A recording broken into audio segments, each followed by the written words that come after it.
I was disowned by my entire family after being falsely accused of sleeping with my cousin's fiancée. Now, the truth has finally come to light. How did my life even become this? Seriously, I can't even wrap my head around it.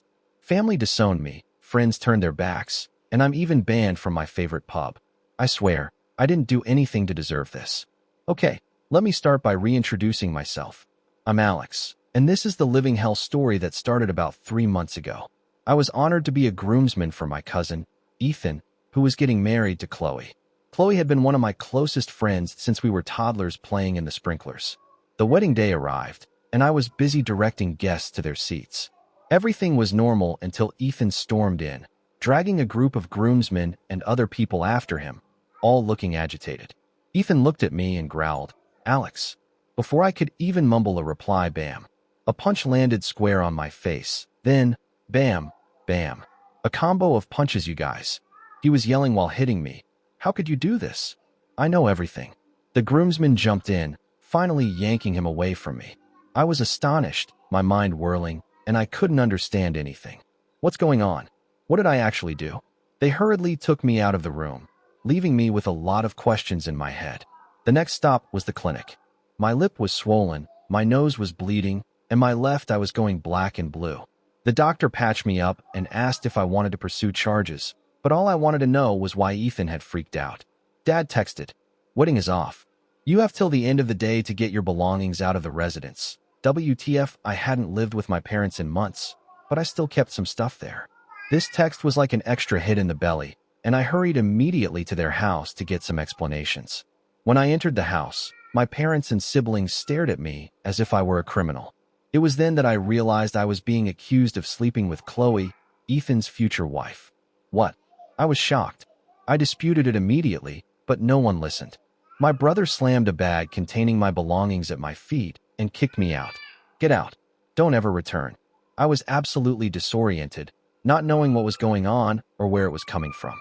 I attempted to contact Ethan for an explanation, but he had blocked my phone number. Calling anyone in the family resulted in being yelled at or getting hung up on. I finally decided to call Chloe. The initial call was a catastrophe. We were both yelling and blaming each other, but when we settled down, we recognized something was wrong. We were both caught in a trap, but we had no idea who said it or why. To avoid making matters worse, we agreed not to meet in person and instead texted and emailed to put things together. No matter how hard we tried, we kept hitting dead ends. Everyone believed we were having an affair, but when we asked for proof, they remained mute. When I finally spoke with Ethan, he asked for proof that I hadn't slept with Chloe. I was stunned. My family cut off contact, acquaintances turned their backs, and even my favorite coffee shops and pubs refused to serve me. It turned out that Ethan had connections all over the place and was not afraid to use them. After Ethan moved out of her apartment, her family abandoned her and friends evaporated. To make matters worse, her coworkers were making her life terrible. I couldn't stand it any longer, so I told Chloe I was leaving this town.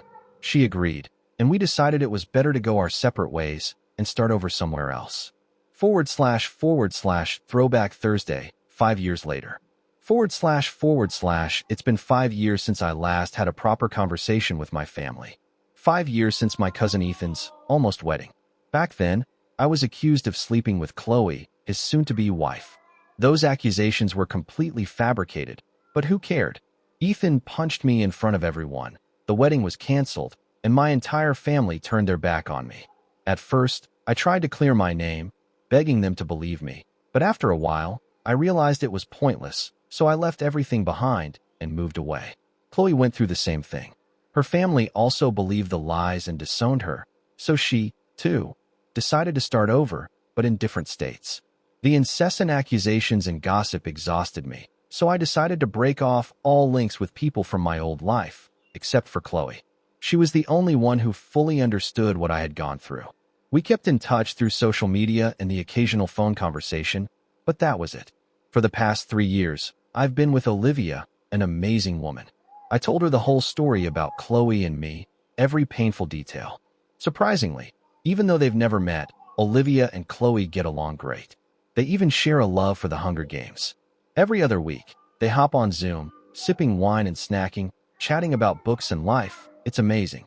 Olivia and I have been invited to Chloe's wedding next month, which will be the first time I've seen her in 5 years. I have big plans of my own. I'm going to propose to Olivia, not at the wedding, nor even during that trip. I don't want to overshadow Chloe's big day, but the prospect of sharing my life with Olivia grows stronger by the day. So why am I telling you all of this? Because last week, something happened that shocked me to the core. A ghost from the past decided to re-emerge. Update. That day, Olivia was working from home. She does it frequently these days, when she doesn't want to deal with the terrible traffic. Her job is rather flexible. I'm not that fortunate. Olivia contacted me around lunchtime. She typically contacts me when I'm at work, so seeing her name appear on my phone in the middle of the day seemed suspicious. Her voice was unsteady as she told me what had happened. After going out for lunch at our favorite shawarma establishment, she returned home to find a letter posted to the door. "We need to talk. I'll be returning tonight." Although there was no signature, she believed it was for me because my name was on the door. Olivia was terrified by the note, so she locked all the doors and stayed inside all day. When she told me about it, I requested an early leave from work and rushed home. We stayed up late that night, waiting to see who left the note, and even though I didn't think it was necessary, I didn't say anything when Olivia grabbed a baseball bat and placed it next to the couch. She was clearly on edge, and I didn't want to make things worse. But no one came, and the night was silent. For the next 2 days, nothing happened, no strange notes, no unexpected visits, just an odd, disturbing silence.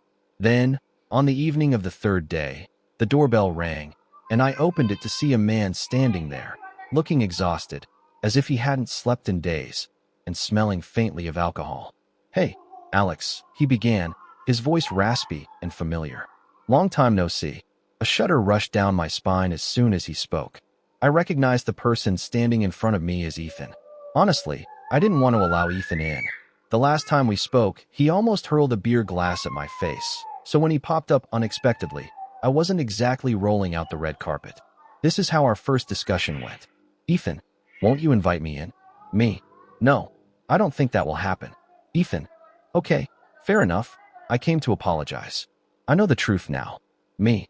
"I accept your apology. Goodbye." I was about to slam the door, but he wouldn't give up so simply. "Ethan, wait. Are you not going to let me explain?" Me. "Not really. An explanation could have been useful back then, before everyone I cared about turned away from me. But what good will it do now?"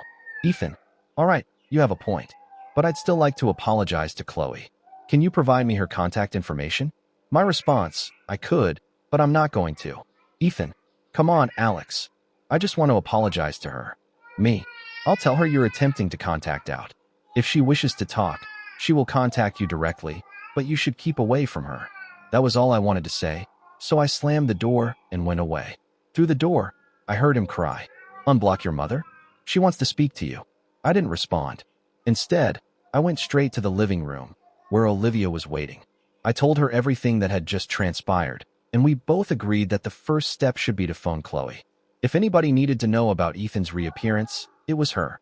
When I called, Chloe was astonished, and she made it obvious that she didn't want Ethan to receive her contact information, which I assured her I would never give him. It took me a few days to determine what to do about my mother. Finally, I cleared her phone number and texted her a simple message. "Heard you wanted to talk?" A few minutes later, my phone buzzed with an incoming call. I let it ring and texted back. "Text only, no calls." She replied quickly, "Mom, we know you spoke with Ethan. We want you to come home." Me. "I am at home. Mom, you understand what I mean. We'd like to apologize and welcome you back to the family." Me. "I accept your apology. I am staying here. Your mother. We just want to make things right." Me. "I will think about it. Goodbye." I realize it probably sounded callous, but when the people you care about throw you away like garbage, it changes you. Right now, I'm not ready to let my old life interfere with the life I've created here. Olivia, Chloe, her fiancé, and I are all on the same page about this. For the time being, nothing has changed. We've agreed to keep the past firmly in the past. We'll talk about it again after Chloe's wedding, but for now, remaining out of contact feels like the safest option. Wedding vibes, the truth is out. Chloe's wedding was amazing. A day full of joy and love that she absolutely deserved, after everything she's been through. After some long conversations, I decided to return to my hometown to meet with my family. It wasn't an easy decision, but I felt that I needed to close this chapter one way or another. I requested that Chloe's parents and Ethan attend the wedding. I also noticed a familiar bridesmaid sitting alone, looking uneasy and withdrawn. I couldn't pinpoint why I thought she was significant until later when I arrived at the meeting. When I arrived at the meeting, my mother immediately tried to hug me, but I gently stopped her and kept a safe distance.